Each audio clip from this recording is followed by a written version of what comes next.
There is a moment in every toxic relationship when the conversation stops being about the truth and starts becoming about your reaction. You enter the conversation wanting to explain yourself. You want to clear up a misunderstanding. You want them to see what they did, understand how it affected you, and finally admit that you were right to feel hurt. You think one more explanation will solve it, one more honest conversation, one more attempt to make your intentions clear. But this is where many people lose their psychological advantage. The more you try to make a toxic person understand you, the more control you can accidentally give them. They provoke you, you react, they deny what happened. Explain yourself. They challenge your explanation, you defend yourself again. Then the conversation suddenly changes direction. The original behavior disappears from the discussion, and your emotional reaction becomes the new subject. Your anger becomes the problem. Your tone becomes the problem. Your words become the problem. You spend your energy proving that you are a good person while the behavior that caused the conflict remains untouched.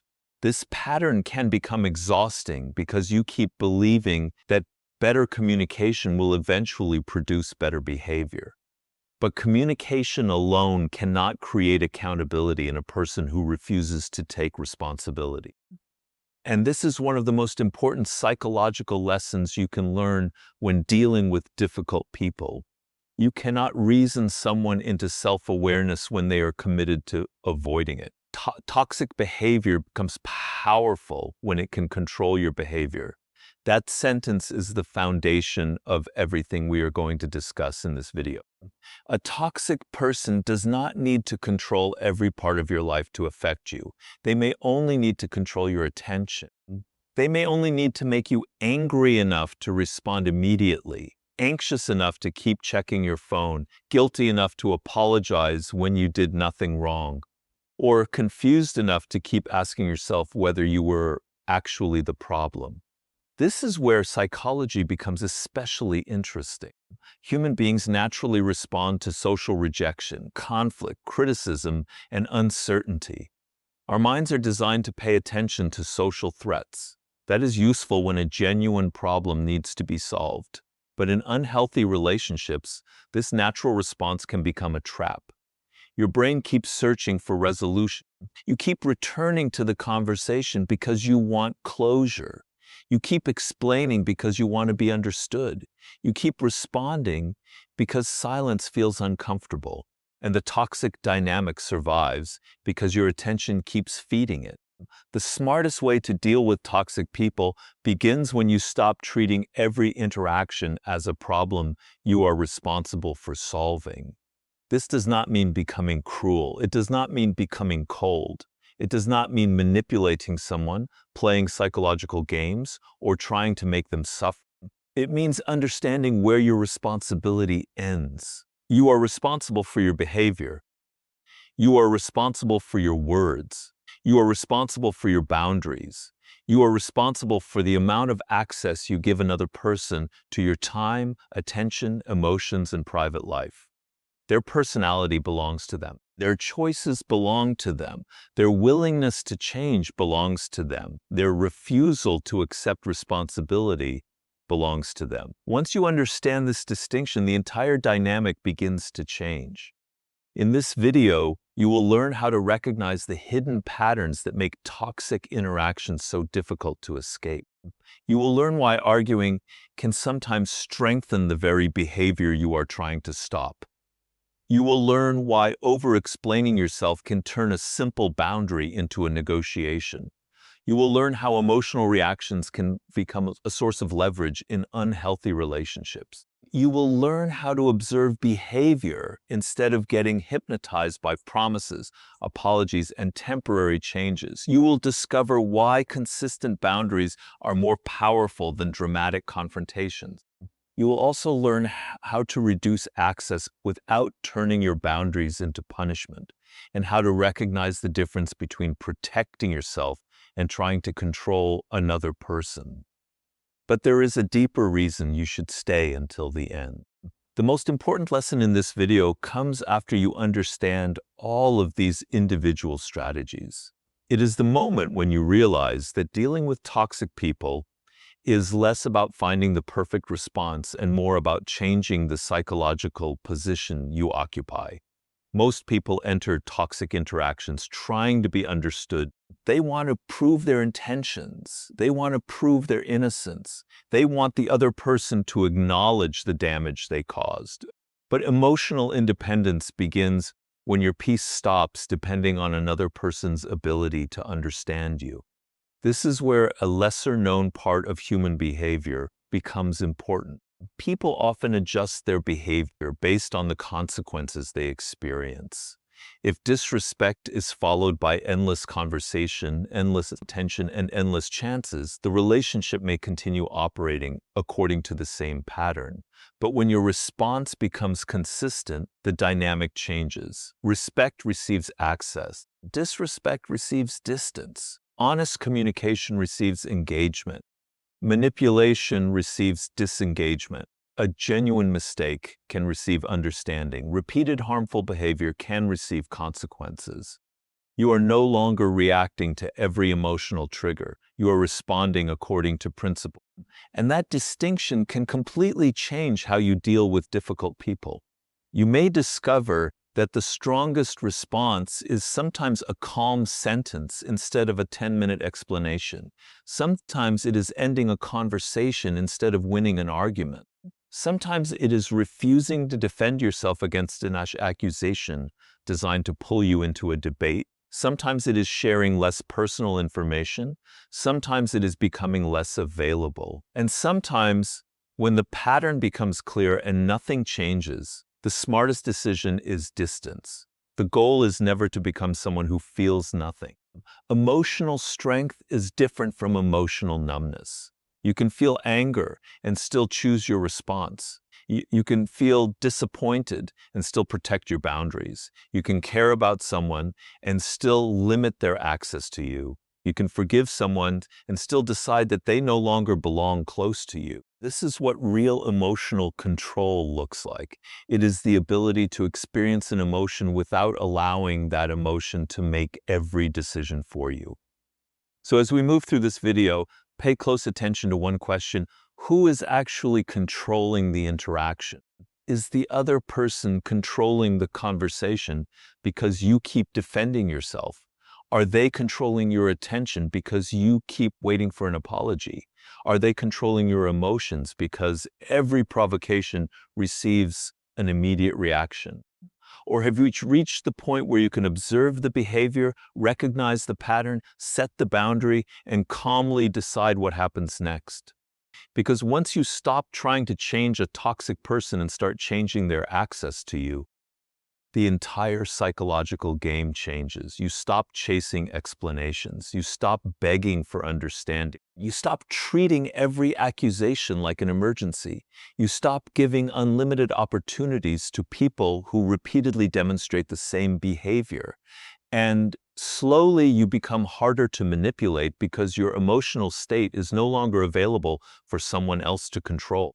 Stay with me until the end, because we are going to break down exactly how this works, why these patterns become so powerful, and how you can respond without becoming toxic yourself. The objective is simple: protect your peace, strengthen your boundaries, and become emotionally independent enough that another person's behavior can no longer dictate your worth or your state of mind. Welcome to our channel, where we explore human psychology, emotional control, relationships, boundaries, and the hidden patterns that's behind everyday behavior. If you want to understand people more deeply while becoming stronger and calmer yourself, subscribe to the channel and join us. The smartest way to deal with toxic people begins with one decision: stop giving someone else control over the way you respond. The moment you realize that every argument with a toxic person keeps going in circles, you begin to see the real problem. You are trying to reach an understanding while the other person may be trying to maintain control. That difference changes everything. In a healthy disagreement, two people can have completely different opinions and still move toward clarity. One person speaks, the other listens. Facts are considered, feelings are acknowledged. Mistakes can be admitted. The conversation may become uncomfortable, but there is usually a direction. Both people are trying to understand what happened and decide what should happen next. With a toxic interaction, the conversation can follow a completely different path. You begin with one specific issue, but suddenly the subject changes. You mention their behavior, and they bring up something you did months ago. You explain how their words affected you, and they accuse you of being too sensitive. You point out a fact, and they attack your character. You ask for accountability, and suddenly you are defending yourself against 5 different accusations. Before you realize it, the original issue has disappeared. You are exhausted, confused, and spending your energy trying to prove that you are a decent person. This is where argumentative escalation becomes important. Argumentative escalation happens when conflict keeps increasing in intensity instead of moving toward resolution. The more emotional the exchange becomes, the more difficult it becomes for both sides to process information calmly. Your attention becomes narrower, your need to defend yourself becomes stronger. You start listening for the next accusation instead of listening for useful information. Your brain begins preparing the next response before the other person has even finished speaking.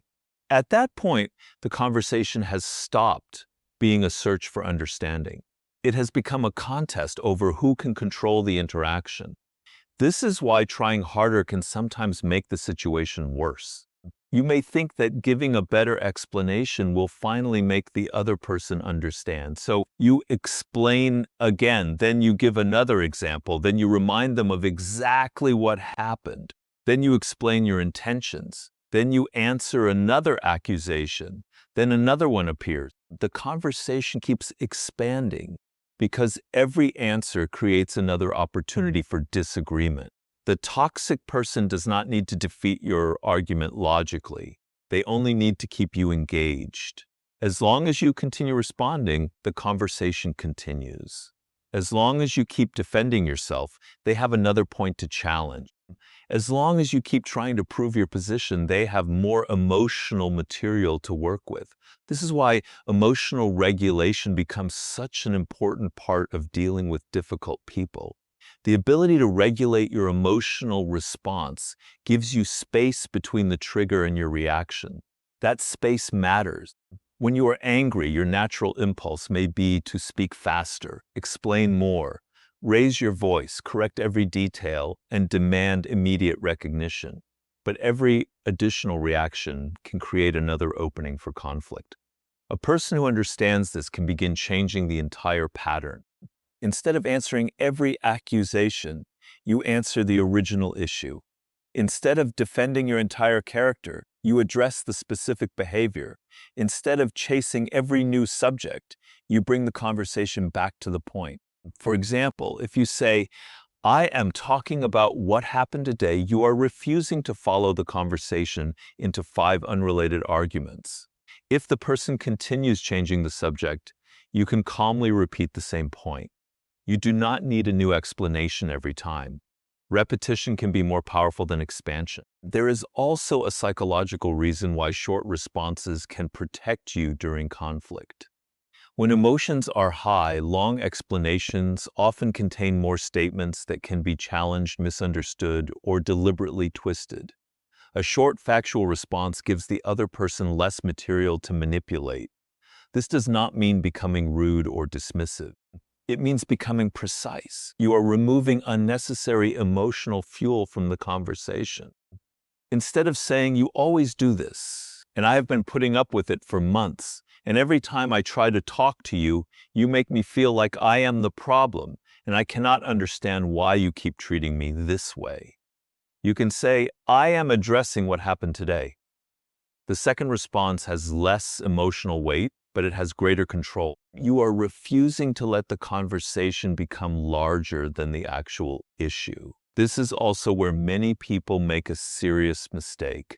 They believe walking away from an argument means losing. They think the other person will believe they were right. They worry that silence will make them look weak. So they stay, they keep talking, they keep explaining, they keep trying to get the final word. But the final word rarely creates the peace they expect. Sometimes it only creates another 10 minutes of conflict.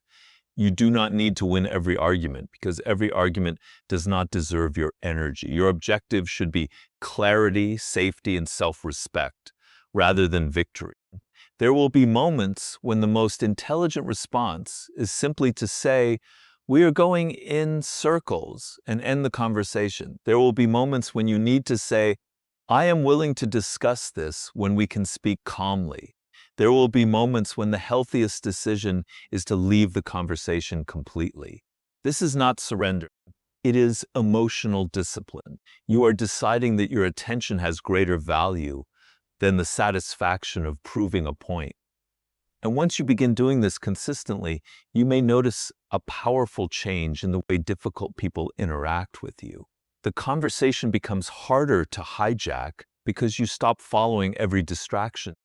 Accusations lose their power because you stop treating every accusation as a question that requires an answer. Provocations become less effective because they no longer produce an immediate emotional performance. You remain focused on facts. You speak clearly. You listen when there is something worth hearing. You correct what needs correcting. And when the interaction stops being productive, you stop participating. The goal is never to become silent because you are afraid to speak. The goal is to become selective because you understand that your words have value. You do not have to respond to every accusation. You do not have to defend yourself against every interpretation. You do not have to convince someone who has already decided what they want to believe. Sometimes the strongest position in an argument is the ability to recognize when the conversation has stopped being useful and calmly remove yourself from it. Before you can control a toxic situation, you have to control the part of the situation that belongs to you, your reaction.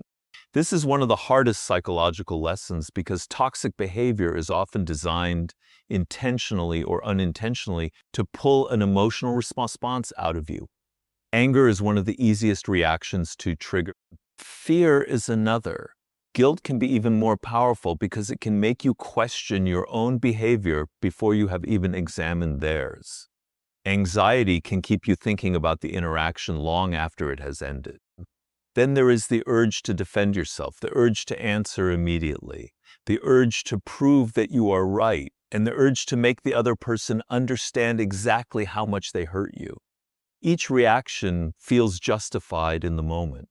But feeling justified does not always mean reacting immediately is useful. When your emotional system becomes highly activated, your attention can become focused on the threat directly in front of you.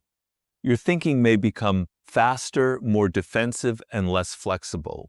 You may start preparing a response instead of carefully deciding whether a response is even necessary. This is why a toxic person can sometimes gain influence without controlling you directly. They only need to trigger a reaction that you later regret.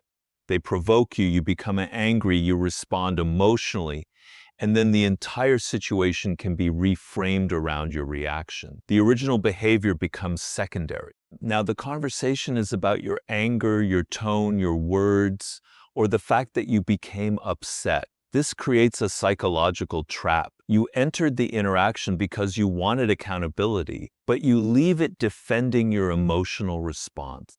Emotional self-regulation breaks this pattern because it creates space between the event and the response. That space may only last a few seconds, but those seconds can change everything. Instead of immediately replying to the message, you pause. Instead of answering an insult with another insult, you breathe and decide whether the conversation deserves an answer. Instead of defending yourself against every accusation, you ask yourself what the actual issue is. This is emotional regulation. It does not mean becoming emotionless. It does not mean pretending that hurt does not exist.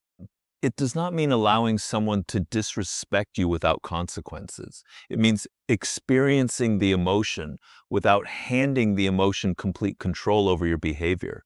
This difference is extremely important.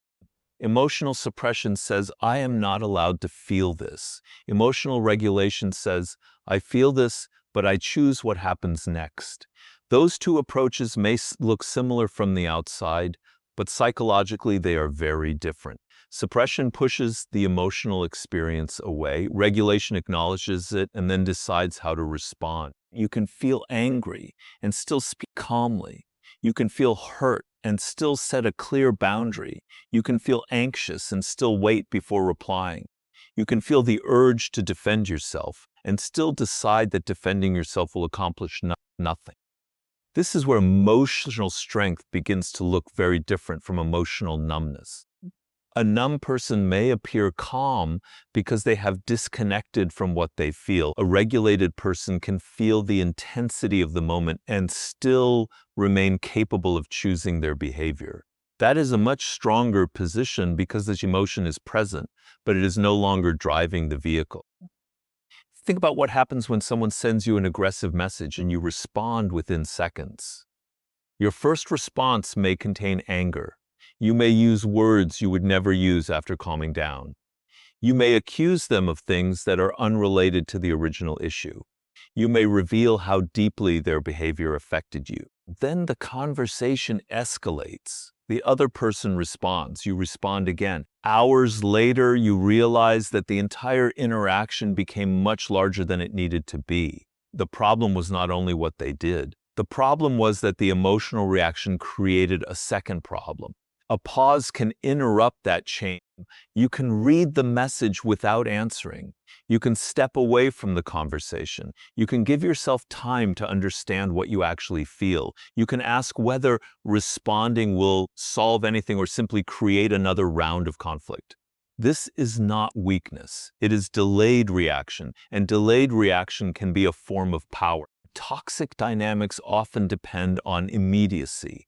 The other person says something and expects a reaction. They accuse you and expect you to defend yourself. They become cold and expect you to chase them. They create guilt and expect you to apologize. When you stop responding automatically, the pattern loses some of its momentum. You become less predictable because your behavior is guided by judgment rather than impulse. This is why calmness can be so powerful. Calmness does not mean the other person's behavior is acceptable. Calmness means you are refusing to let their behavior dictate your next move. You can still say no, you can still leave, you can still create consequences, you can still decide that someone no longer deserves access to you. The difference is that your decisions are coming from a controlled state rather than an emotional explosion. There is another important psychological detail here. When you are emotionally activated, you often want immediate closure. You want the misunderstanding fixed immediately. You want the other person to admit what they did. You want the tension to disappear. But toxic interactions rarely provide clean closure on demand. Trying to force closure can keep you trapped in the conversation. You keep talking because you want the discomfort to end, but every new sentence gives the conflict another opportunity to continue. Emotional regulation allows you to tolerate that temporary discomfort. You can leave a conversation unresolved. You can allow someone to misunderstand you. You can accept that another person may never admit they were wrong. You can walk away while still feeling angry. This is difficult because the human mind strongly prefers resolution, but emotional independence means learning that every uncomfortable feeling requires immediate action. Sometimes the feeling needs time. Sometimes the situation needs distance. Sometimes the answer becomes clearer after the emotional intensity disappears. And when you begin practicing this, you start noticing the difference between responding and reacting. Reacting happens quickly and is driven by the emotional pressure of the moment. Responding involves awareness, choice, and intention. A reaction asks, how do I make this feeling stop right now? A response asks, what action protects my interests and my self-respect? That single question can completely change your behavior. You stop asking how to hurt them back. You stop asking how to prove them wrong. You start asking what protects your peace. You start recognizing that your calmness removes one of the easiest ways another person can influence you. They can still speak. They can still criticize. They can still attempt to provoke you. but their behavior becomes less powerful when it can no longer dictate your emotional performance. You may still feel the anger rising. You may still feel the urge to answer. You may still feel the pressure to defend yourself. But now there is a pause, and inside that pause is your freedom to choose what happens next. One of the easiest ways to lose control in a toxic interaction is to explain yourself far beyond what the situation requires. This habit often develops in people who have spent a long time feeling misunderstood. You learn to explain why you made a decision. You explain why you could not answer. You explain why you said no. You explain why you needed space. You explain why someone's behavior hurt you. You explain your intentions, your emotions, your history, and every detail that you believe might finally make the other person understand. At first, this can feel like healthy communication. You believe that if you provide enough context, the other person will finally see your perspective. But with a reasonable person, you usually do not need to defend every basic decision. They may disagree with you, but they can still respect your right to make your own choices. With a toxic person, excessive explanation can create an entirely different dynamic because every explanation gives them another point to challenge. You say, "I cannot do that." They ask why. You explain, they question your reason. You explain again. They tell you that your reason is selfish, unfair, dramatic, or unreasonable. You defend that explanation. Then they question another part of your story. Before long, a simple decision has become a courtroom where you feel responsible for proving that you deserve to make the decision in the first place. This is where boundary clarity becomes extremely important. A boundary is supposed to communicate what you will do to protect yourself. It is not supposed to become a detailed legal argument that another person must approve before you can enforce it. If you say, I cannot stay in a conversation where I am being insulted, you have communicated a clear limit.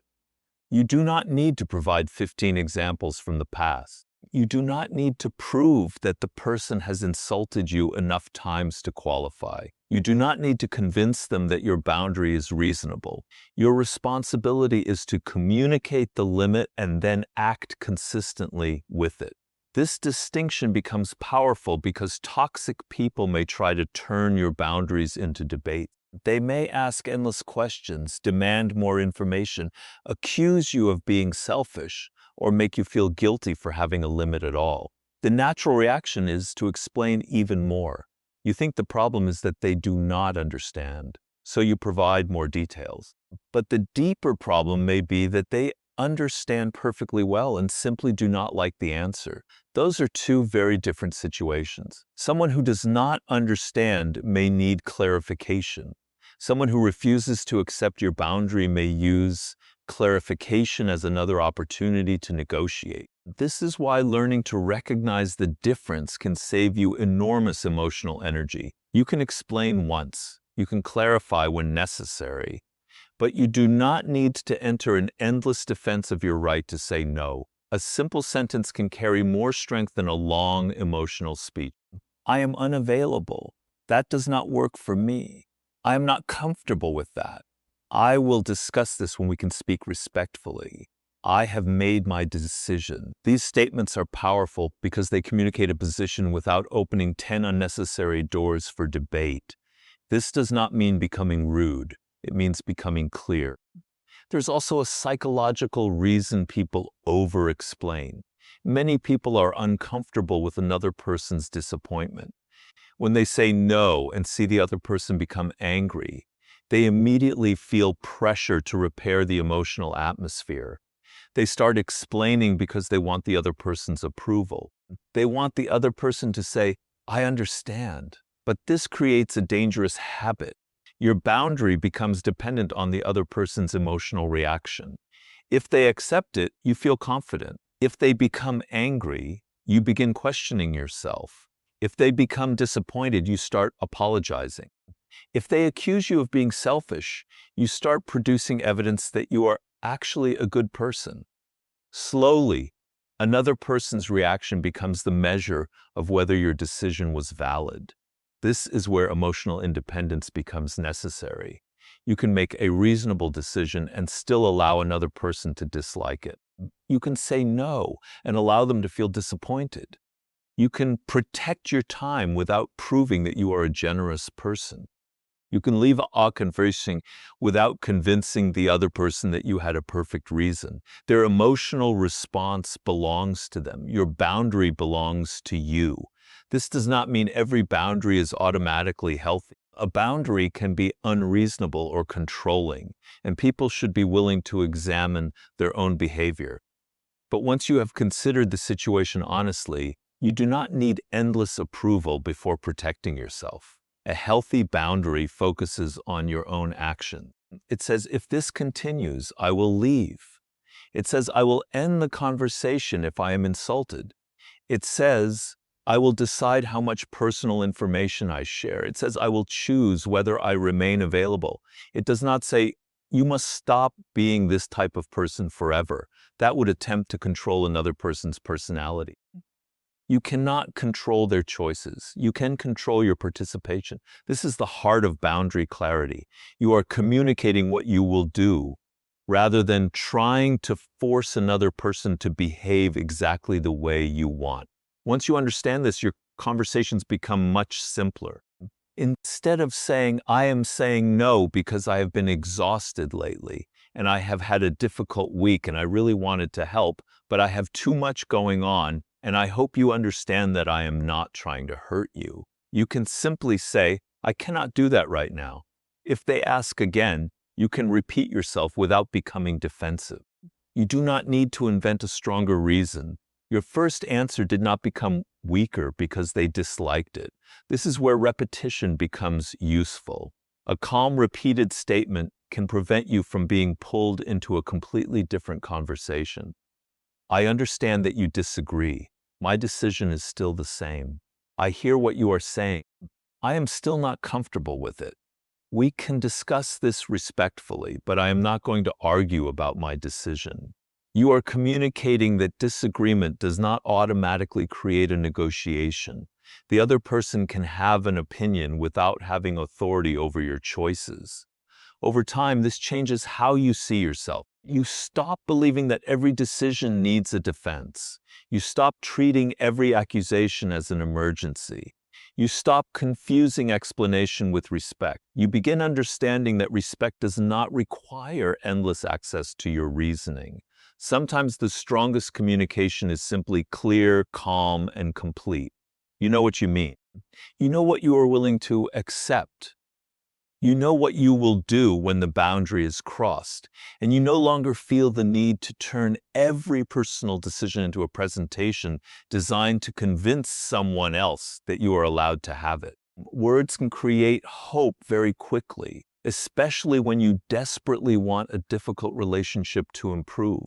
An apology can make you believe the painful chapter is finally over. A promise can make you believe the person finally understands. A sudden change in attitude can make you question whether you were too harsh before. Then the same behavior returns, and the confusion begins again. This is one of the most difficult parts of dealing with toxic people, because the problem is rarely that they are unpleasant every second of every day. If someone behaved badly every moment, recognizing the pattern would be easy. The real difficulty comes from inconsistency. Someone can hurt you on Monday, apologize on Tuesday, become extremely caring on Wednesday, and repeat the same behavior a week later. Those good moments can become powerful enough to make you overlook the larger pattern. You remember the kindness, you remember the apology, you remember the version of them who seemed sincere. Then you begin waiting for that version to return. This is where you need to shift from emotional reaction to careful observation. Instead of asking, did they say the right thing? Start asking, what do they repeatedly do? That question can reveal more than any promise. One incident can have an explanation. People make mistakes. People lose their temper. People misunderstand situations. People say things they regret. A single bad moment does not automatically define an entire person. But repeated behavior gives you different information. When the same problem happens again and again after conversations, apologies, and promises, you are no longer looking at an isolated mistake. You are looking at a pattern, and patterns deserve more attention than promises.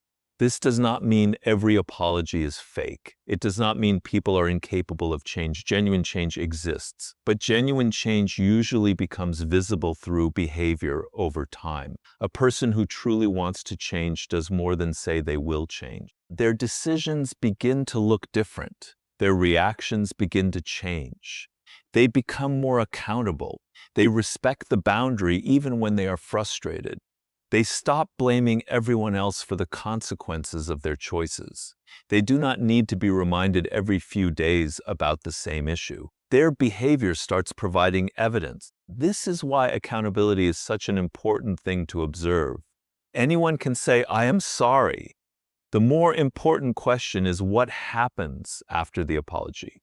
Do they take responsibility without adding excuses? Do they recognize the specific behavior that caused harm? Do they make an effort to prevent the same behavior from happening again? Do they accept that rebuilding trust takes time? Or do they apologize only because they want the conflict to end? These differences can be subtle, but they become clearer when you stop judging the person by individual moments and start observing the sequence of events. Watch what happens after conflict. This can tell you a great deal. Some people become extremely kind immediately after causing harm because they want to restore access to you. They may become affectionate, attentive, generous, or unusually understanding. The emotional atmosphere improves, and you begin feeling guilty for remaining cautious. You may think, maybe I should give them another chance. Then once the tension disappears, the old behavior returns. This creates a cycle of conflict, apology, affection, calm, and conflict again. The calm period can become so emotionally rewarding that you begin tolerating the painful period just to reach the next good moment. That is why observing the entire cycle is more useful than focusing on the emotional high point. You need to see what happens when the person is comfortable again. You need to see whether the change survives after the immediate threat of losing you has disappeared.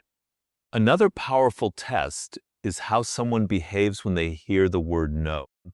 People can be extremely pleasant when you give them what they want. The more revealing moment can come when you refuse. Do they respect your decision?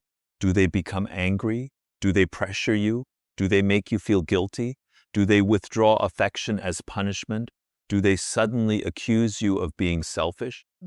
A person's response to your boundary can reveal more than their behavior when everything goes their way. Respect is easiest when there is no disagreement. Character becomes easier to observe when someone does not get what they want. This is why you should pay attention to how people behave when they have nothing to gain from being kind. Watch how they treat people who cannot benefit them. Watch how they respond when nobody is watching. Watch how they behave when they are frustrated. Watch how they react when you disagree with them. Watch what happens when they are asked to take responsibility. These moments often reveal patterns that charming words can hide. This approach also protects you from idealization. When you are emotionally attached to someone, your mind may naturally focus on positive information that supports your hope for the relationship. You remember their best moments. You remember the times they made you laugh. You remember the promises. You remember the version of them that appeared during the good periods. Then you may minimize the repeated behavior that causes pain. The answer is not to become suspicious of everyone. The answer is to become more balanced in your observation. Look at the whole picture.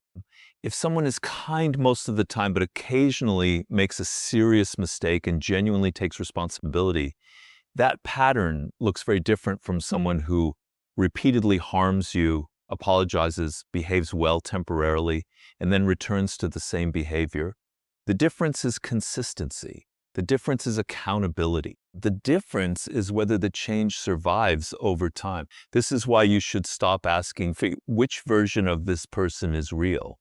The better question is which behavior is consistently repeated. People can have good days and bad days. People can become emotional. People can make mistakes. But repeated patterns tell you what you can realistically expect. If someone repeatedly ignores your boundaries, believe the pattern. If someone repeatedly respects them, believe that pattern too. If someone repeatedly takes responsibility, observe that. If someone repeatedly shifts blame, observe that. You are collecting behavioral evidence rather than building your judgment around hope. And this can dramatically reduce confusion because you no longer need to decode every message, every apology, or every sudden change in mood. You simply observe what happens over time. You become less interested in promises and more interested in consistency. Less interested in dramatic apologies and more interested in changed behavior. Less interested in how someone acts when they fear losing you, and more interested in how they act when they believe you are staying. That is where the real pattern becomes visible. A boundary means very little when someone can repeatedly cross it and still receive exactly the same access to you afterward. This is where many people become trapped in unhealthy relationships. They recognize the disrespect, they complain about it, they explain how much it hurt, the other person apologizes. For a short period, everything becomes peaceful again. Then the same behavior returns, and the entire cycle begins from the beginning. The problem is often not that the boundary was unclear.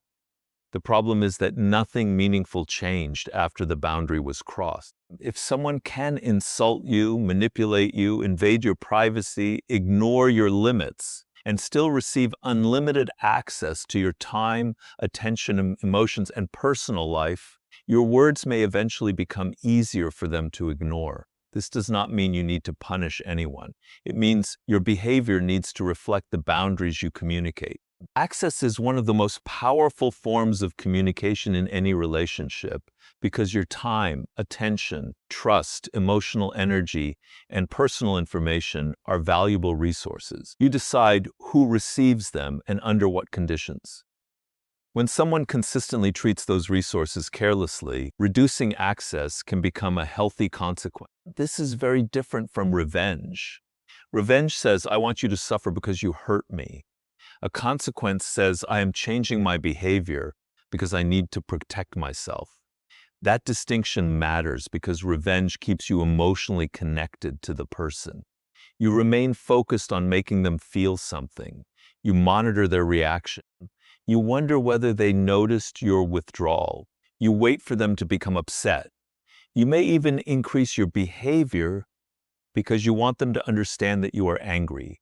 You are still allowing their response to control your attention. A consequence works differently. You reduce access because the relationship has shown you that unlimited access is unhealthy. You do not need to announce every move. You do not need to create a dramatic exit. You simply stop providing the same level of access to someone who repeatedly demonstrates that they cannot handle it responsibly. This can begin with small changes. You share less personal information. You become less available for unnecessary conversations. You stop answering every message immediately. You stop participating in arguments that lead nowhere. You become more selective about what you reveal. You stop giving emotional explanations to someone who repeatedly uses those explanations against you. You may still communicate when necessary, but the relationship no longer receives unlimited access to your inner world. This is especially important because personal information can become a source of vulnerability in unhealthy relationships.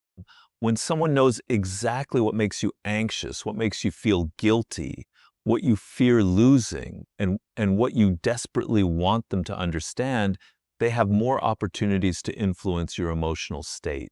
Protecting information is therefore part of protecting yourself. You do not have to become secretive or suspicious. You simply become more intentional about who has earned deeper access to you. Trust can be gradual. Access can be gradual. Emotional closeness can be gradual. You do not have to give someone complete access simply because they demand it. Another important change is availability. People sometimes believe that being a good person means always being available. You answer every call, you respond to every message, you listen to every complaint, you solve every crisis. You make yourself accessible whenever the other person wants attention. Then resentment begins building because the relationship has become one-sided. Reducing availability can create healthier balance. You can answer when you have the time and emotional capacity. You can decline conversations that are unnecessary. You can say, I cannot talk about this right now. You can decide that certain conversations will happen only when both people are calm. Your availability is a choice, not an obligation. Emotional involvement also deserves limits. A toxic person may create problems and then expect you to spend hours helping them process those problems. They may create drama and then make you responsible for calming them down.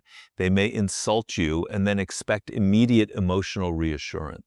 If you repeatedly step into every emotional storm they create, you can become exhausted while they continue operating the same way. Stepping back does not mean you have stopped caring. It means you recognize that caring does not require absorbing every emotional crisis. You can care about someone without becoming responsible for regulating their emotions. This is one of the most important distinctions in emotional independence. You are allowed to have compassion without becoming available for constant chaos. You are allowed to understand someone's struggles without accepting harmful behavior. You are allowed to forgive someone without restoring the same level of access. Forgiveness and access are different decisions. Someone can receive your forgiveness while still losing the privilege of being close to you. This becomes especially important after repeated disrespect. An apology can be accepted while trust is rebuilt slowly. You do not have to immediately return to the exact relationship dynamic that existed before the problem. Trust should have evidence behind it. If the behavior changes consistently, access can gradually change as well. If the behavior returns, you have information that helps you make the next decision. This creates a healthier system because access becomes connected to behavior rather than promises. Respect creates closeness. Consistency creates trust. Repeated disrespect creates distance. The process does not need to be dramatic. You do not need to threaten someone with consequences every time they cross a line. In many cases, the most powerful consequence is simply following through on what you already decided. If you said you would end the conversation when insults begin, end the conversation. If you said you would stop sharing personal information with someone who repeatedly violates your privacy, stop sharing it. If you said you would take space after repeated conflict, take the space. Consistency teaches more effectively than anger. And this is where the smartest approach becomes clear. You are not trying to make a toxic person fear losing you. You are making sure you are willing to protect yourself when their behavior becomes unhealthy. There is a huge difference. The first approach is focused on controlling them. The second is focused on controlling your own participation. When your attention becomes selective, your availability becomes intentional, your personal information becomes protected, and your emotional involvement becomes measured, you begin changing the structure of the relationship. The other person may notice, they may complain, they may accuse you of changing, they may demand the old level of access, but you no longer have to argue about it. You can simply recognize that access to you is something that must be handled with respect. The more someone demonstrates that they cannot handle closeness responsibly, the more reasonable it becomes to create distance. You are not punishing them. You are protecting yourself from repeating the same experience. Attention can become one of the strongest reinforcers in an unhealthy relationship, especially when it arrives at unpredictable moments. This is where the psychological idea of intermittent reinforcement becomes important. Intermittent reinforcement describes a pattern where a behavior receives a reward only some of the time rather than every time. In human relationships, that reward might be affection, attention, reassurance, an apology, praise, emotional closeness, or simply the feeling that everything is finally okay again. The unpredictability can make the positive moments feel unusually powerful because you never know exactly when they will arrive. This is one reason certain unhealthy relationships can become difficult to leave even when the negative experiences are obvious. A person may experience disrespect, manipulation, withdrawal, or emotional chaos, followed by an unexpected period of affection and kindness. That positive period creates hope. You begin thinking the relationship can return to the good version you remember. Then the harmful behavior returns. You become upset. Another conflict begins. Later, another apology appears. The cycle continues, and the emotional contrast between pain and relief can keep your attention locked onto the relationship. This is why attention deserves to be treated as a resource rather than an automatic response. When someone behaves badly and immediately receives hours of your attention, emotional explanations, arguments, reassurance, or attempts to repair the relationship, the interaction can unintentionally keep the cycle alive. This does not mean every person who behaves badly is consciously manipulating you. Human behavior is often more complicated than deliberate planning. A person may simply learn through experience that certain behaviors produce certain reactions. They become angry, you rush to explain yourself. They withdraw, you chase them. They create drama, you spend hours trying to restore peace. They accuse you, you provide evidence that you are innocent. The behavior produces attention, and attention keeps the interaction active. This is where consistency becomes more powerful than emotional intensity. Instead of allowing your attention to be determined by the intensity of someone's behavior, create a simple internal rule. Respect receives engagement, while repeated disrespect receives distance. This does not mean ignoring every mistake. It means becoming more deliberate about what deserves your energy. A genuine mistake can receive communication. A sincere apology can receive consideration. A difficult conversation can receive your attention when both people are willing to participate respectfully. But repeated provocation does not need unlimited engagement. If someone repeatedly starts arguments simply to pull you into emotional conflict, you can stop participating. If someone sends messages designed to make you anxious, you do not have to answer immediately. If someone becomes disrespectful and then expects you to spend the next 2 hours calming the situation, you can step away. Your attention becomes connected to the quality of the interaction rather than the intensity of the demand. This can feel uncomfortable at first because many people are trained to respond to emotional urgency. A person becomes angry, so you respond. A person becomes upset, so you fix it. A person becomes distant, so you chase. A person threatens to leave, so you reassure them. Over time, this can create a relationship where the loudest emotional behavior receives the greatest amount of attention. Calm communication receives less attention because it does not create urgency. Drama receives more because it demands an immediate response. That pattern can quietly shape the entire relationship. The smarter approach is to reverse it. Give more energy to healthy communication and less energy to destructive behavior. When someone speaks respectfully, engage. When they communicate clearly, listen. When they take responsibility, acknowledge it. When they respect your boundary, allow the relationship to function normally. But when the interaction becomes insulting, manipulative, or deliberately provocative, reduce your participation. You are teaching through consistency what access to you looks like. This is not a psychological game. You are not trying to train another person like a machine. You are establishing the conditions under which you are willing to participate in a relationship. Every relationship contains patterns, and your behavior becomes part of those patterns. If you repeatedly chase someone whenever they withdraw, chasing becomes part of the relationship. If you repeatedly argue whenever they provoke you, arguing becomes part of the relationship. If you repeatedly provide emotional reassurance after someone creates unnecessary conflict, emotional chaos can become connected with attention. Breaking that association requires a different response. When they create drama, you do less. When they communicate respectfully, you do more. When they cross a boundary, you follow through. When they repair the damage sincerely, you observe whether the change continues.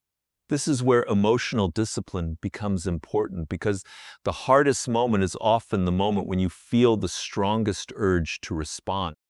You may see the message and immediately want to answer. You may feel the silence and immediately want to chase. You may hear an accusation and immediately want to defend yourself. But the urge itself does not require action. You can notice the urge and wait.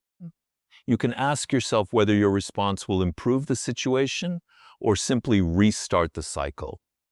This small pause can prevent hours of unnecessary emotional involvement. It also changes your relationship with your own attention. You begin realizing that attention is something you give, rather than something other people automatically deserve. Not every accusation deserves a response. Not every emotional outburst deserves your energy. Not every withdrawal deserves pursuit. Not every conflict deserves immediate resolution. Once you understand this, you can become much more selective without becoming cruel. You can remain compassionate while refusing to participate in destructive patterns. You can listen without becoming responsible for fixing everything. You can care without chasing. You can communicate without defending yourself endlessly. And when the other person realizes that disrespect no longer produces unlimited attention, the interaction may change. They may become more respectful because the old pattern no longer works. They may become frustrated because you are no longer reacting the same way. Or they may reveal that they were only interested in access to your attention rather than a healthy relationship. Either way, you gain useful information. You are no longer judging the relationship by promises alone. You are observing how the person responds when the pattern changes. Respect receives engagement. Disrespect receives distance. Accountability receives openness. Repeated manipulation receives less access.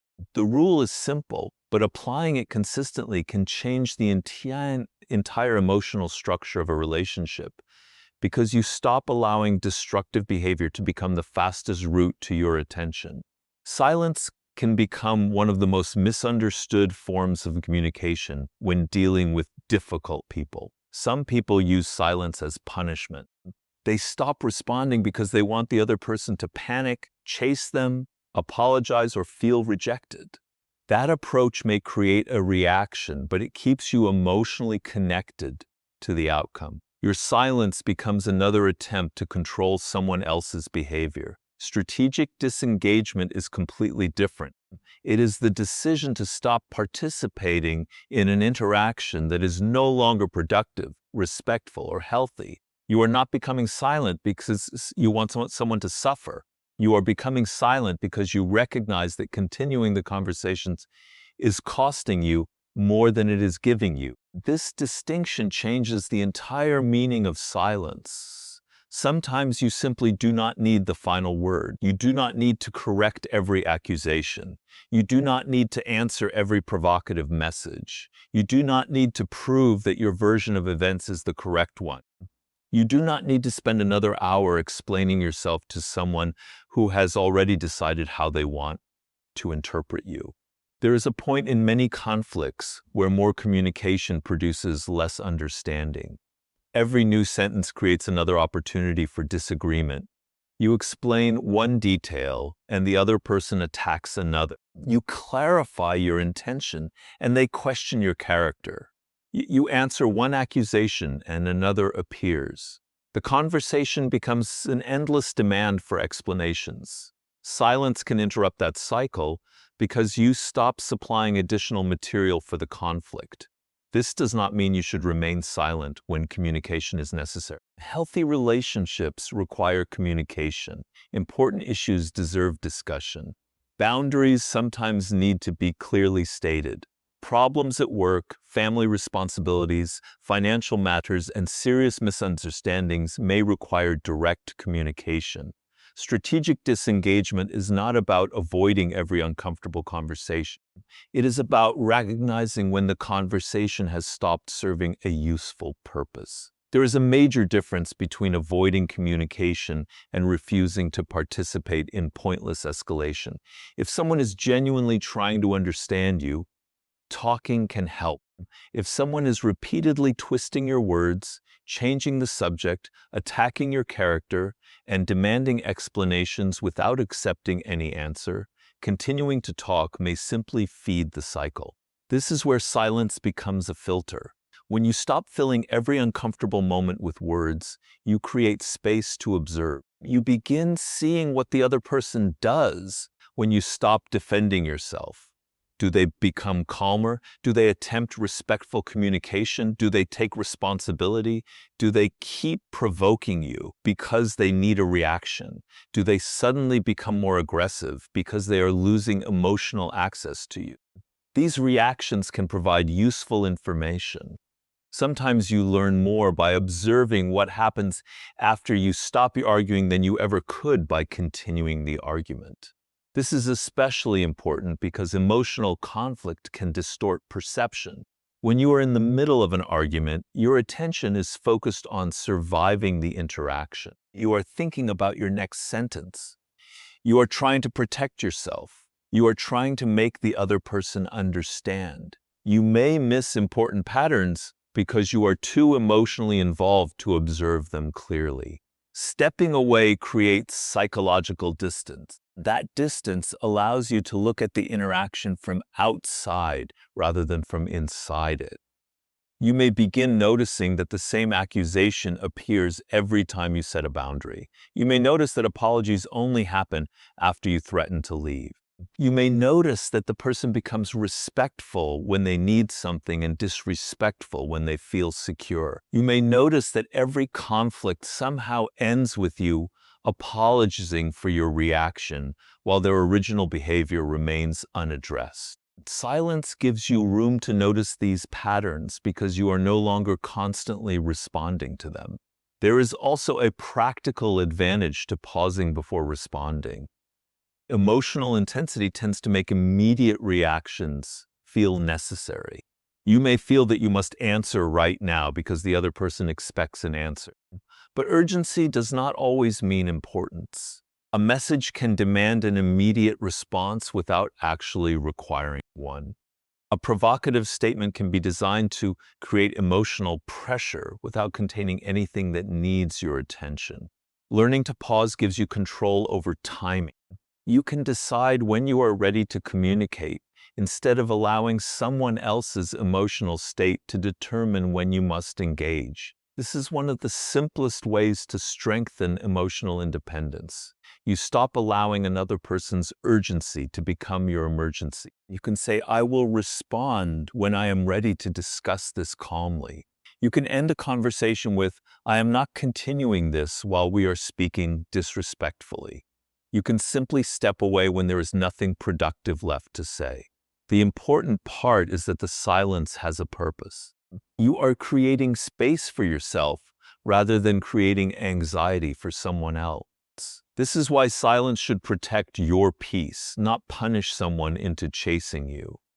If your silence is designed to make another person suffer, you are still emotionally invested in controlling their reaction. You will keep checking whether they notice. You will wonder why they have not responded. You will become disappointed if they do not chase you. Your emotional state remains connected to their behavior. Strategic disengagement moves in the opposite direction. You step away because you are done participating. Whether they chase you, ignore you, become angry, or apologize is secondary. Your decision was based on protecting your own peace. This makes silence psychologically stronger because it does not depend on an outcome. You are not using distance as bait. You are using distance as information and protection. There are also moments when silence can prevent you from saying something you will later regret. Anger creates pressure to release every thought immediately. You may want to expose every mistakes, list every past disappointment, and finally say everything you have been holding inside. But emotional release and effective communication are not always the same thing. Sometimes saying everything gives you temporary relief and creates long-term complications. A pause can allow the emotional intensity to decrease before you decide what actually needs to be said. You may discover that half of what you wanted to say was driven by anger rather than necessity. You may decide that one sentence is enough. You may realize that no response is required at all. That is the power of strategic disengagement. You are no longer reacting because silence feels uncomfortable. You are becoming comfortable enough with silence to make better decisions. And when you reach that point, silence stops being a weapon and becomes a filter. It filters out unnecessary conflict. It filters out impulsive reactions. It filters out people who only know how to communicate when they have emotional control over you. Most importantly, it gives you enough space to hear your own judgment before someone else's behavior becomes the loudest voice in your mind. A boundary becomes powerful when your behavior matches your words. Many people understand this only after they have repeated the same boundary several times and nothing changes. They tell someone, "I will leave the conversation if you insult me," but then the insults continue and they stay for another hour trying to explain why the insults are unacceptable. They say, "I will not discuss this while you are shouting," but they remain in the conversation while the shouting continues. They say, "Please do not speak to me that way." But when the same behavior happens again, they continue giving the person unlimited access to their attention. Over time, the other person learns an important lesson. The words sound serious, but the behavior does not change. This does not mean the person setting the boundary is weak. It often means they are still learning how to enforce their own limits. A boundary is more than a sentence. It is a decision followed by action. The clearest way to understand this is through three simple principles: clarity, consistency, and consequences. Clarity tells the other person where the limit exists. Consistency shows that the limit is real. Consequences determine what happens when the limit is crossed. Without clarity, people may genuinely misunderstand what you will accept. Without consistency, the boundary becomes unpredictable. Without consequences, repeated violations may continue because nothing changes after the line is crossed. Consider a simple example. You tell someone, "I am willing to discuss this, but I will end the conversation if you start insulting me." That is clear. You have communicated what you will accept and what you will do. Then the person insults you. At that moment, the most important part of the boundary begins. You do not need to scream. You do not need to insult them back. You do not need to deliver a dramatic speech about respect. You simply follow through. "I am ending this conversation now. We can talk later if we can do it respectfully." Then you leave the conversation. The action makes the boundary real. This is important because toxic dynamics often develop through repetition. People learn what they can get away with by watching what happens after they cross a line. If every violation is followed by another explanation, another warning, and another chance without any change in access, the relationship can settle into a predictable pattern. You become frustrated because the person keeps crossing the boundary. They become accustomed to hearing the boundary without experiencing a meaningful change afterward.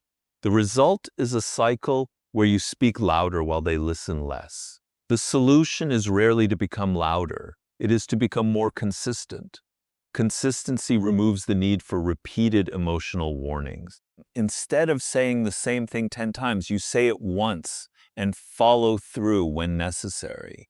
This also changes the way you experience your own boundaries.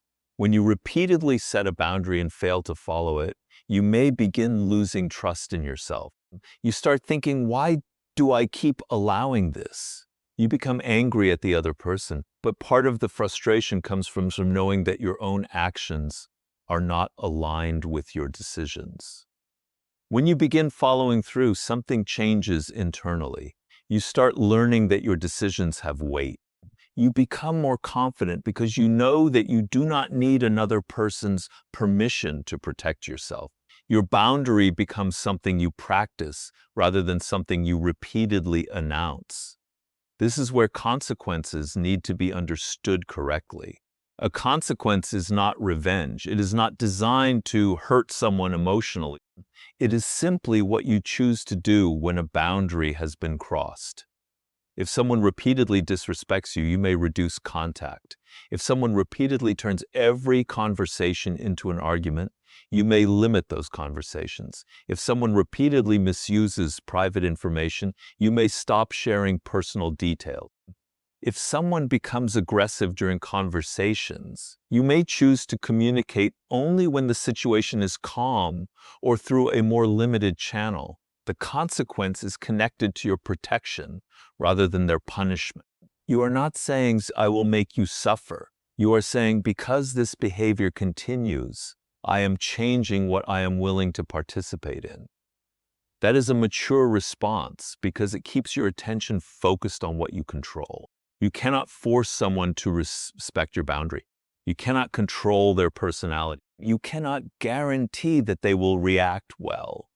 But you can decide what you will do when the boundary is ignored. This also means you should avoid creating boundaries that depend entirely on another person's cooperation. Saying, "You must stop making me uncomfortable," gives another person control over whether your boundary can exist. A stronger boundary focuses on your own action. "If this continues, I will leave. If you speak to me disrespectfully, I will end the conversation. If this information is shared again, I will stop discussing private matters with you." These statements are powerful because you can enforce them yourself. You are not demanding that the other person become a different human being. You are deciding how you will respond to their behavior. Another important part of consistency is avoiding empty threats. If you repeatedly announce a consequence that you never intend to follow, the boundary becomes weaker. You do not need to threaten consequences you cannot realistically carry out. Choose limits that fit your situation and your ability to follow through. Then keep your behavior predictable. This is especially important when the other person reacts emotionally. They may accuse you of being dramatic. They may say you have changed. They may tell you that you are punishing them. They may suddenly become extremely apologetic. They may become angry because the old pattern is no longer working. Your responsibility is not to manage every reaction. Your responsibility is to remain clear about your decision. You can acknowledge their feelings without changing the boundary. "I understand that you are upset. I am still ending the conversation. I hear that you disagree. My decision remains the same." These responses are calm because they do not turn the boundary into another argument. The strongest boundaries often sound surprisingly ordinary. There is no need for shouting, no need for threats, no need for dramatic confrontation. Your behavior communicates the message. When your words and actions remain aligned, people receive a clear signal about how access to you works. Respect allows connection. Disrespect changes the level of access. Honest communication receives engagement. Repeated hostility receives distance. You are no longer trying to convince someone that your boundary matters. You are showing them through consistent behavior that it does. There comes a point in some relationships when the most mature decision is no longer finding another way to repair the connection, but recognizing that continued engagement is producing the same damage. This can be one of the hardest decisions because most people are taught to believe that leaving means giving up. They are told to communicate better, forgive more, try harder, give another chance, and remain patient. Those ideas can be valuable when two people are genuinely committed to improving the relationship. But repair requires participation from both sides. One person cannot repair a relationship alone. You can communicate clearly, explain your feelings, set reasonable boundaries, take responsibility for your mistakes, and make sincere efforts to improve the dynamic. But if the other person continues repeating the same harmful behavior, your effort can eventually become another form of emotional exhaustion. This is where maturity requires a different kind of courage. You have to stop asking only whether you still care about the person and start asking whether the relationship is actually healthy enough to continue. Caring about someone does not automatically mean staying close to them. History does not automatically create permanent access. Love does not eliminate the need for boundaries, and forgiveness does not require you to remain in a relationship that repeatedly damages your peace. One of the clearest ways to evaluate this is to stop focusing on isolated moments and look at the pattern over time. Has the behavior changed? This is one of the most important questions because promises can create hope, while consistent behavior creates evidence. A person may apologize sincerely, but if the same behavior continues repeatedly, the relationship has not meaningfully changed. A person may say they understand your boundary, but if they continue crossing it, their actions are giving you information. Change does not need to be perfect, but it should be visible. You should be able to see effort, awareness, and gradual improvement. Another question is whether your boundaries are respected. A healthy relationship does not require perfect agreement. Two people can disagree and still respect each other's limits. If you say you need space, does the person respect this? If you say you will end a conversation when insults begin, do they make an effort to communicate differently? If you explain that a certain behavior hurts you, do they care enough to consider changing it? Their reaction to your boundaries can tell you whether repair is realistically possible. Accountability is another major factor. Relationships become difficult to repair when every problem has to become someone else's fault. If the person can never admit mistakes, never recognize their contribution, and always finds a reason why their behavior was justified, you may eventually find yourself carrying responsibility for the entire relationship. That is exhausting, because healthy repair requires two people who can look at their own behavior honestly. Accountability does not mean accepting blame for everything. It means being able to say, I handled that badly, without immediately adding 10 reasons why it was someone else's fault. It means learning from conflict instead of using conflict as another opportunity to attack. Mutual effort matters too. A relationship cannot survive on one person's emotional labor. If you are always initiating the difficult conversations, always apologizing first, always trying to understand, always giving another chance, and always adjusting yourself while the other person remains unchanged, the relationship may be functioning through your effort rather than through mutual commitment. This is an important distinction because constant effort can sometimes create the illusion that the relationship is improving simply because you are working harder. But effort is only meaningful when it produces healthier patterns. You also need to pay attention to what contact with the person consistently does to you. Do you regularly feel tense before interacting with them? Do you spend hours replaying conversations afterward? Do you constantly question whether you said the wrong thing? Do you feel drained after ordinary conversations? Do you find yourself becoming a version of yourself that you do not recognize? One difficult conversation does not automatically mean a relationship is unhealthy. Everyone has conflict. Everyone experiences emotional stress. But when emotional exhaustion becomes the repeated result of contact, it deserves attention. Your emotional state is information. It does not tell you everything, but it can tell you that something deserves closer examination. This is where emotional regulation and relationship dynamics become closely connected. The way people respond to stress, conflict, and emotional triggers can shape the quality of their interaction. When conflict repeatedly activates anxiety, anger, fear, or defensiveness without creating meaningful repair, the relationship can become a constant cycle of emotional activation. You may begin spending more time recovering from the relationship than actually enjoying it. That is a serious signal.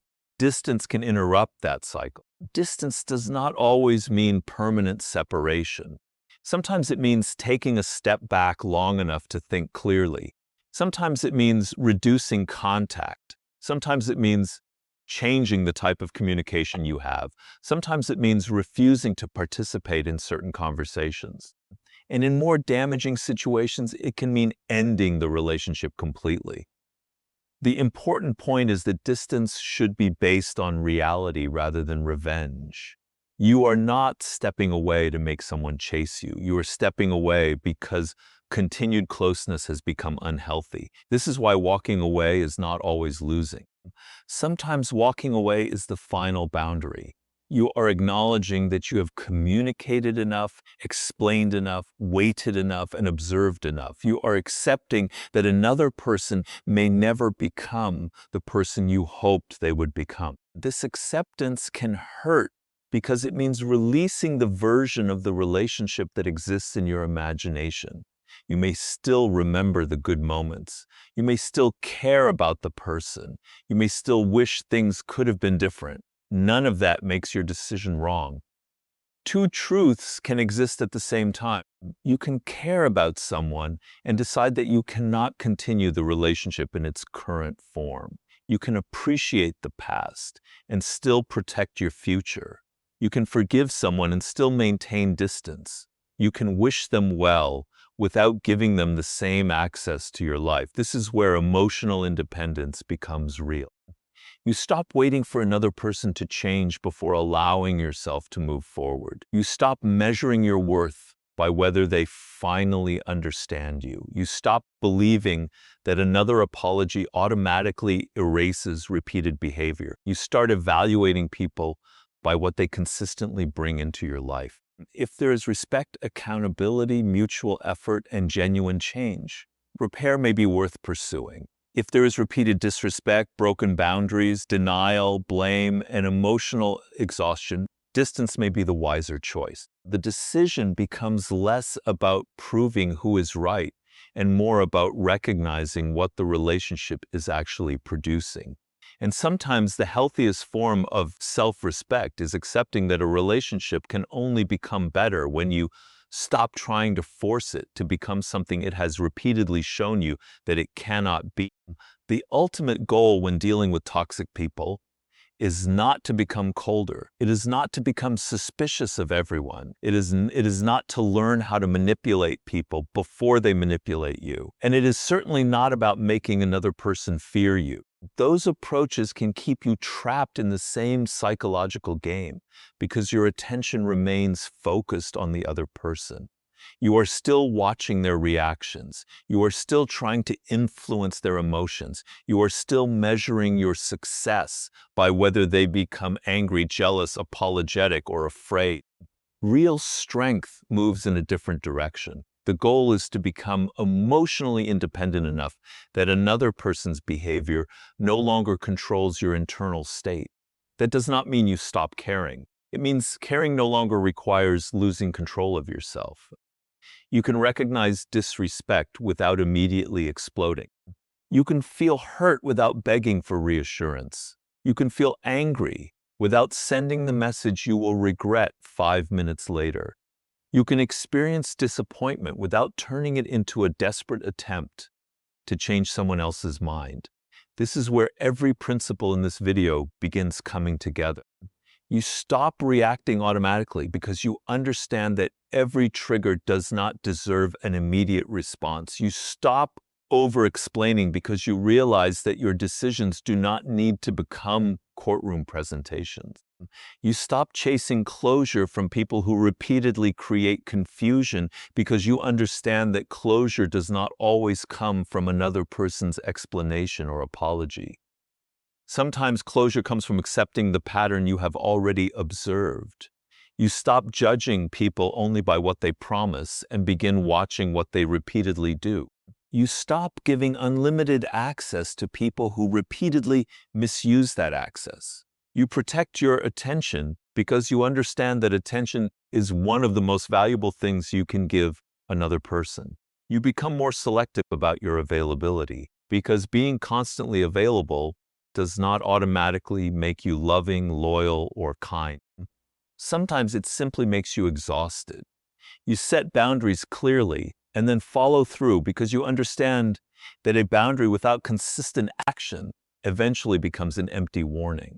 And you learn to create distance when continued engagement produces more damage than growth. None of this requires dramatic behavior. In fact, the strongest change may happen quietly. You may simply become slower to react. You may stop answering every message immediately. You may stop explaining yourself to people who have already made up their minds. You may stop entering arguments that always end the same way. You may stop trying to prove that you deserve basic respect. You may stop giving personal information to people who repeatedly misuse it. You may stop chasing people who create distance just to make you pursue them. These changes may look small from the outside, but psychologically they represent a major shift. You are moving from automatic behavior to intentional behavior. Instead of allowing another person's actions to determine your next move, you begin deciding what your response should be based on your own values. This is emotional independence. It is the ability to remain connected to your own judgment, even when another person is trying to pull you into emotional chaos. A toxic person may still insult you. They may still criticize you. They may still attempt to make you feel guilty. They may still tell you that you have changed. They may still accuse you of being selfish because you have stopped giving them the same access. But the difference is that these actions no longer automatically produce the reaction they once did. Their words can reach you without controlling you. Their anger can exist without becoming your emergency. Their disappointment can exist without becoming your responsibility. Their opinion can exist without becoming your identity. This is where a toxic person's influence begins to weaken. They may still have the ability to speak, but they have less ability to direct your behavior. They may still create a moment of discomfort, but they have less ability to determine what you do next. They may still attempt to pull you into an old pattern, but you recognize the pattern before stepping into it. That awareness creates choice. Choice creates control, and control over yourself is far more valuable than control over another person. There is also a deeper lesson here about attention. Many people think control means controlling what another person does. But in relationships, influence often begins with attention. Who occupies your thoughts? Who determines your mood? Who makes you check your phone repeatedly? Who makes you replay conversations late at night? Who can ruin your entire day with a few words? When one person gains that much influence over your internal world, they may have more psychological access to you than you realize. Becoming harder to control means taking that access back. You decide when to engage. You decide when to step away. You decide what information you share. You decide what behavior receives your attention. You decide which conversations deserve your energy. You decide which relationships deserve deeper access to your life. This is why emotional regulation, boundaries, observation, and distance are connected. They are all different ways of protecting your ability to choose. When you regulate your emotions, you protect your response. When you stop over-explaining, you protect your decisions. When you watch patterns, you protect your judgment. When you limit access, you protect your personal space. When you disengage from unnecessary conflict, you protect your attention. When you walk away from repeated harm, you protect your future. None of these actions are designed to control the toxic person. They are designed to prevent the toxic person from controlling you. That is the difference between strength and manipulation. Manipulation asks, how can I make them behave differently? Emotional independence asks, how will I behave regardless of what they choose? That question gives you your power back.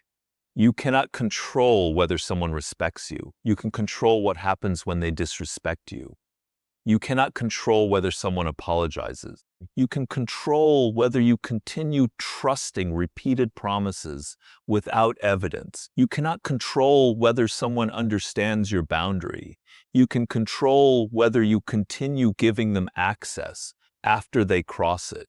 You cannot control whether someone tries to provoke you. You can control whether the provocation receives your attention. And when you reach that point, the relationship dynamic changes because your peace is no longer sitting in another person's hands. A toxic person loses power over you when they can no longer control your reactions, your attention, or your access to yourself. You may still feel the emotion. You may still recognize the pain. You may still care about what happened, but you are no longer controlled by it. You have learned to pause, observe, choose, and act according to your own values. And that is the kind of strength that makes you harder to manipulate without turning you into someone who needs to manipulate others. The smartest way to deal with toxic people is rarely to outsmart them. It is to become someone they cannot easily manipulate. That is the lesson behind everything we have discussed. You do not need the perfect comeback. You need emotional control. You do not need to win every argument. You need to know when an argument is no longer worth your energy.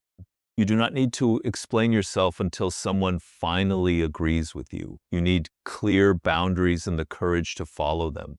You do not need to expose every toxic person in your life. You need to observe their patterns and decide what those patterns deserve from you. You do not need revenge. You need distance when distance becomes necessary.